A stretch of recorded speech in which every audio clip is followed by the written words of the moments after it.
Hello, I'm BX Toycat, and I've been really fascinated by the anvil in Minecraft recently. And this seems like a weird thing to point out, but every single time I've used the anvil for a video recently, I've discovered something brand new about the item, which is both abnormal and which the game doesn't tell you, but that is really, really useful. Perhaps more useful than the whole, oh, it can repair items together. Truth be told, my favourite uses of the anvil are the weird ones that aren't that at all. So today I figured I'd share with you the secret uses of the anvil that you might not have known. So hopefully you do all enjoy today's video. Hopefully you find a brand new use for one of my new favourite items. If you do all enjoy the video, like and let me know because it helps out the channel and lets know you do like this video and anvils and stuff. And if you don't like anvils, then wait till the end of the video, because the cool thing about all these secret uses is although I've shown them off very briefly before, if you haven't watched every Toycat video ever, you're probably going to discover something brand new about one of the sturdier, weirder sounding, gravity affected blocks in the game. So with that said, let's get straight into it, shall we? And let's start with the very first secret use of the anvils, which is renaming items. And not just renaming them because you want to call your, your bow Steve, or you want to rename your boots Tom, or you just want to call your efficiency 5 pickaxe F5. Well, truth be told, there are actually other uses for renaming items, and the coolest one, in my opinion, is passwording items. So yeah, you might only think of renaming, your sword, your armor, etc.,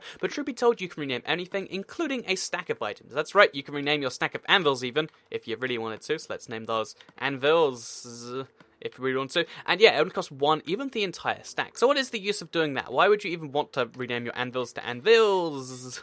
Well, you wouldn't necessarily want to do that, but by using a password protected stack, you can kind of separate this item from the other item. So why is that useful? So basically, if you can't combine the two stacks like this, so as you can see, they just won't go together, that means you can actually use this for redstone to do some really cool things. And my favorite, version of this is password protected locks. So this right here, key 443 DS6, it's just random words. But this is my password right here. Unless people have this exact series of words and they know that it's a redstone torch that the password is on, they cannot access my door without breaking in some way. Because basically, my door is, it's got a hopper underneath it, so you have to put the exact right item in there. Even if it's a redstone torch, it won't go in. You put anything else in there, it just won't go in unless you put the exact right password, exact right item in there. If you do that, it's absorbed in, and it lets you press the button and undo it. So yeah, this is a really, really cool piece of redstone, and in case you're curious as to exactly how that works, because I know it confused a lot of people at first, basically, all you have to do is have a hopper with all of these renamed items, so it will only accept items which are renamed like this. So yeah, basically you create your own item and you make it so only that item will activate or deactivate the door. So right now I can't relock the door because there's no correct item in there until I put that in there. So now we do that, and as you can see, oh, I don't think I went in properly actually,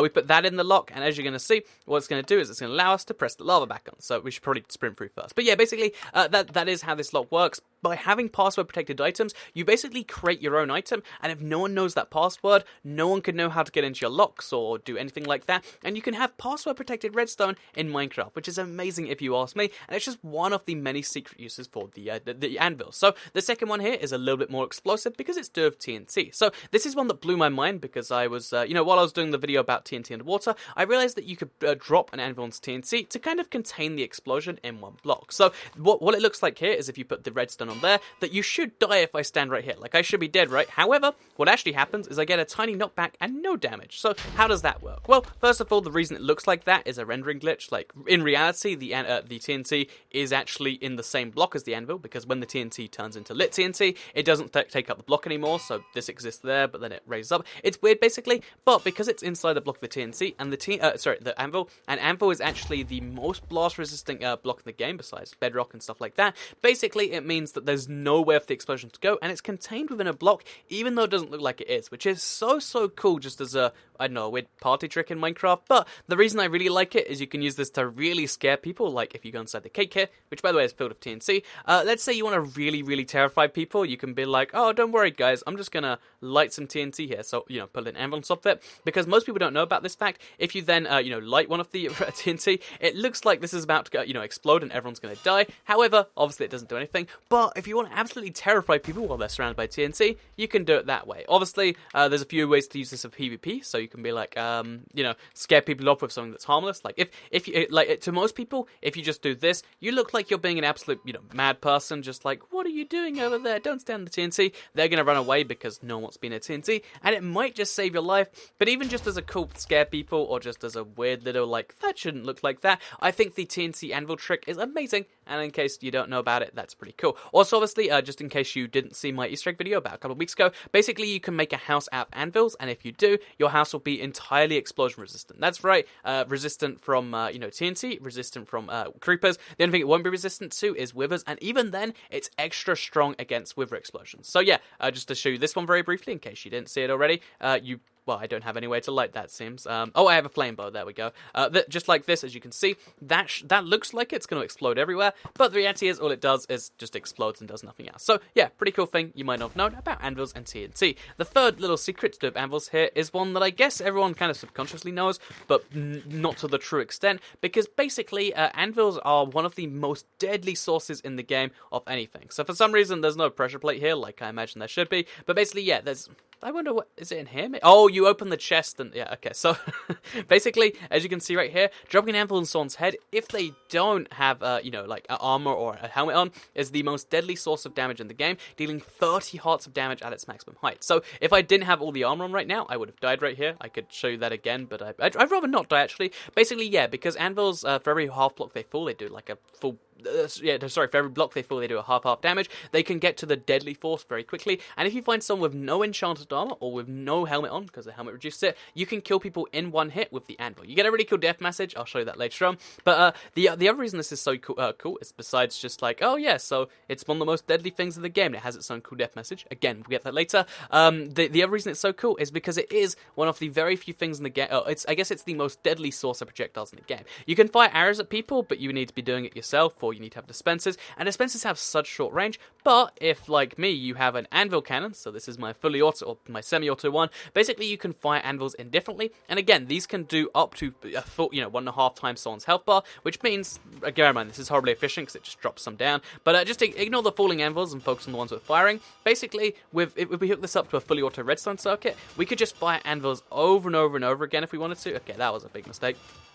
We can fire anvils over and over and over again if we want to, and the reason this is so cool is because, again, imagine anyone is in that direction, imagine that's someone's house, they're going to be absolutely destroyed by this thing. So we're going to fire some more. Is it going to...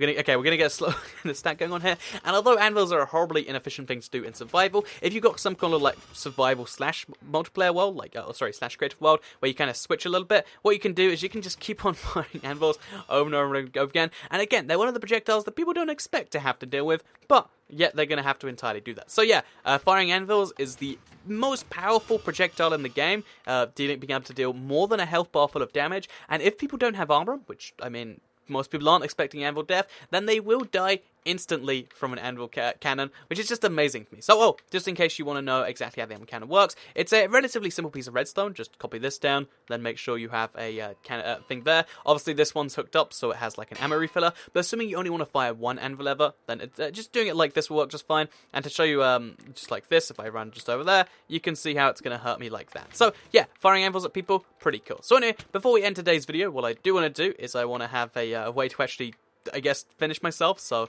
what we'll do is we'll just place a couple of anvils here because, good measure and stuff. Then we'll take off all the armor, and I'll show you that you get a cool unique death message, which is, to me, one of the coolest things because, killing people with anvils, like, maybe not too effective because all the redstone involved, but as one of the most humiliating ways to die, it's pretty cool. So just like this, as you can see...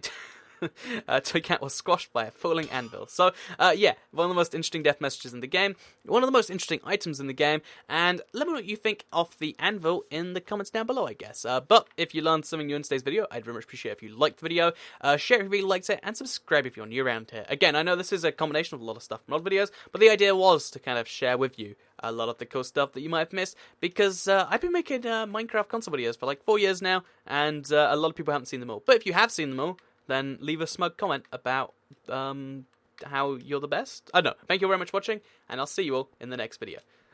Goodbye.